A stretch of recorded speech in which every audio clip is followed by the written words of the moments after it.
In the 1860s, England, kids as young as 5 worked 12-hour shifts in coal mines. No light, no play, just crawling through suffocating tunnels. Born in the Industrial Revolution, you didn't get a childhood.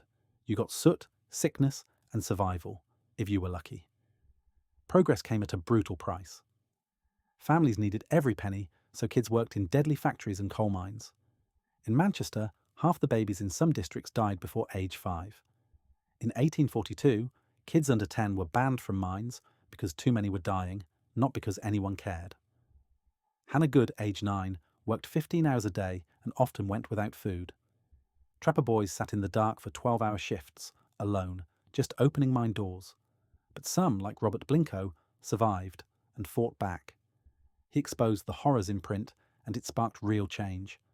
Blincoe was an orphan, sold into labour. He saw friends mangled by machines, was beaten, starved, then turned whistleblower. His story led to the Factory Act of 1833, finally limiting child labour. One voice helped change everything.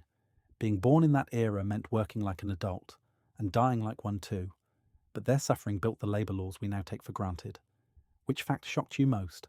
Let us know in the comments.